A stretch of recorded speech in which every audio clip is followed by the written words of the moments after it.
Well, thank you so much for taking the time out of your day. This is like your first day at Playlist, and I know that it's been so busy for you. We just rode up in the elevator with you, and it was like madness, chaos all around you. So how's that been? It's so much fun here. Actually, this is my first Playlist Live ever, so I'm really enjoying it. I mean, the energy is incredible here, and I just really love events like this because it allows you to really meet your viewers and get to know them, and it's so cool. It's just like a big party of YouTubers. It's awesome.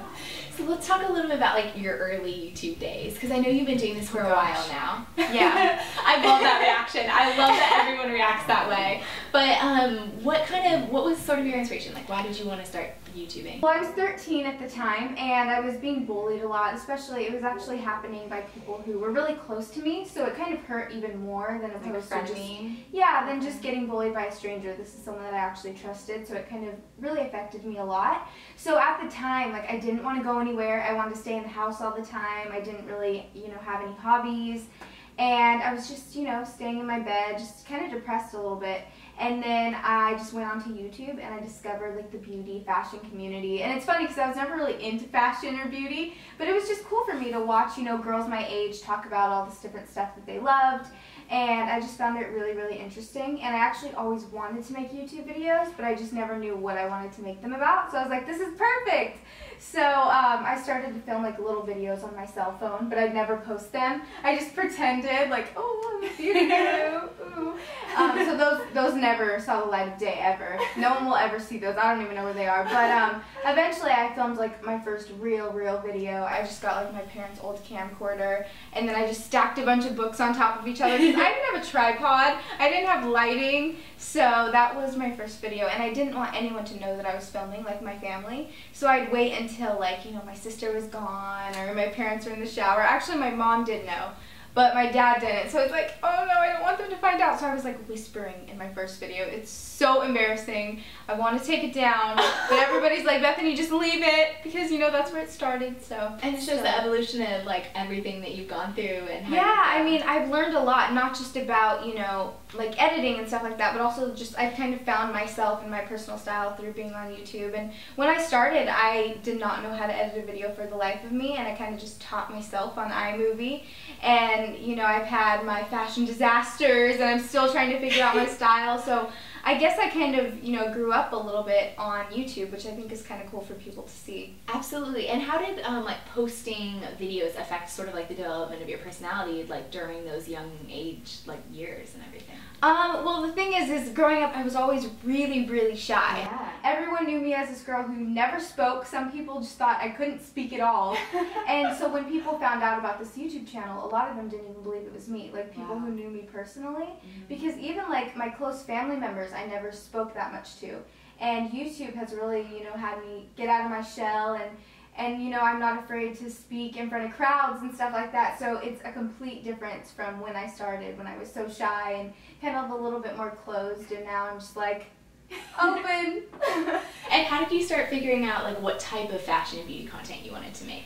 Well, I started off with a haul video, so basically, it's like when you go to the mall and you get some stuff and then you show it to your friends, so that's pretty much what it is. And then I did a makeup tutorial, and then I kind of worked my way into hair. And I think in the beginning I felt like, okay, I have to do what everyone else is doing. Everybody's doing only makeup tutorials, so I can only do makeup. But then I started to realize, like, I like other things than makeup, I love clothes, and I love room decor and baking, so I kind of just gradually started to get into all of that stuff. So now I wouldn't really call my channel a beauty channel. It's kind of like a lifestyle channel. So there's little bits and pieces of everything. There's like vlogs and baking and room decor and all that kind of stuff.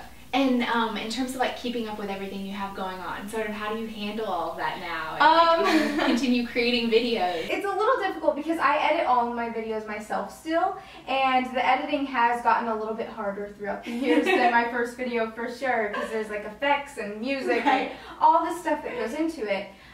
So I think it's all about kind of just time management. I've been trying to work on that a little bit.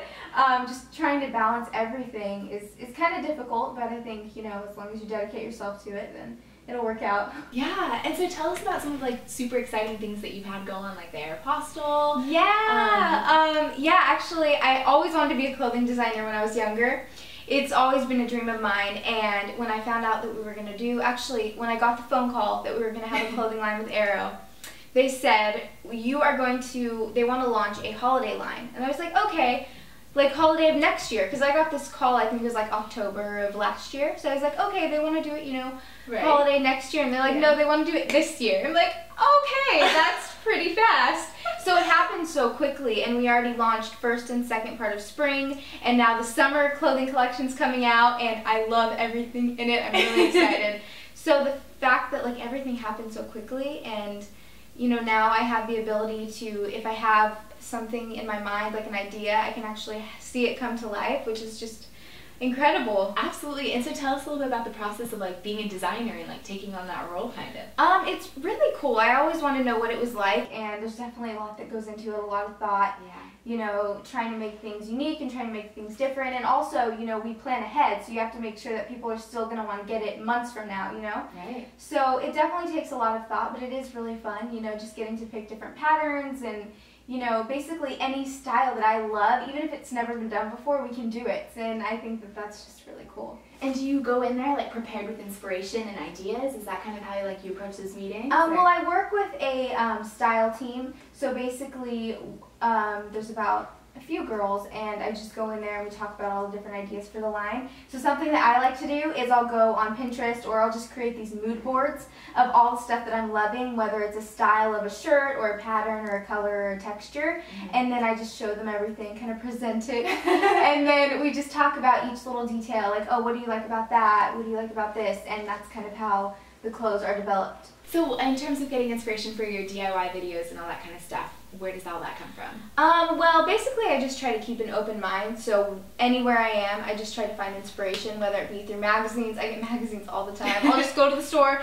get a bunch of magazines, and just read them all day. Blogs and just different things like that, but most importantly, I get it from my viewers, because obviously they're the ones watching my videos, so I want to do what they want to see. So very often I'll be like, guys, what video do you want to see? And then they'll send me a bunch of requests, and then I'll do some of them. So that's basically where I get the ideas. And at what stage of your YouTube career did you start engaging with your audience and sort of really listening to them and communicating with them? I would say from the very beginning. Really? I think I actually had a Twitter account before I made the YouTube account. And it's always been really important to me, even from the first video I ever uploaded, to really engage with them. I always reply to comments.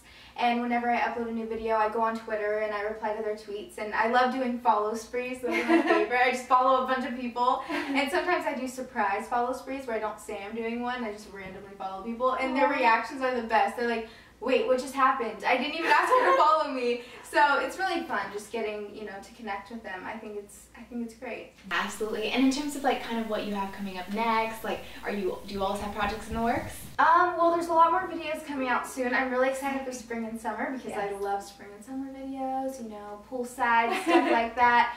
And also, speaking of summer, my clothing collection at Aeropostale is coming out soon. That's coming out in April, and we shot a really amazing video for it. It's going to be amazing, just saying. I really like how it turned out because I just got the final cut of it, and it looks great. And all the clothes are amazing. I'm really, really happy with how it turned out. How is that working with someone else on a video when you're used to being in control of every aspect of your video? Well, there's an amazing team. Honestly, they are so incredible. The ideas that they come up with are just out of this world, and the videos always look so incredible. So I love working with them. It's really fun for me because then when it's all completed, it just looks great. And I don't know, it's really fun for me. That's perfect. And not gonna lie, it's kind of fun when I don't have to worry about filming it, someone else is doing it. Right. Then I get to see the turnout. It's cool. And I'm sure that now that you've just continued to grow and grow so fast, that you get the question all the time of advice for YouTubers or people who want to do what you do. What do you kind of tell them normally? I would say first of all, just have fun with it. I think in the beginning of my YouTube channel, I was so focused on doing everything right and doing what everyone else was doing, and then I realized, you don't have to fit in. That's what YouTube is about. It's about expressing yourself and your interests. So I would say just stick with that, do what makes you happy, and don't give up, because I know it can be very discouraging in the beginning because there's so many people on YouTube, so many videos being uploaded every second, and it's hard to get noticed, but I think, as long as you keep going with it, eventually people will find your channel, and it'll be all worth it. And looking kind of back on your experience on YouTube, was there anything that you felt you did right, that you felt helped elevate you and make you more successful? I would say just always staying online. You know, I always try to upload as frequently as I can, and I always try to engage with my viewers. I think just letting your audience know that you're there and you really care about them, and you're not just going to leave them with no content to watch or anything is really important. Yeah, no, absolutely. And do you have a favorite type of video that you like to make that you get really excited about? A favorite video, I would just say anything on location, because I do a lot of fashion videos, so whatever the theme is, normally I'll travel to a location that has to do with it.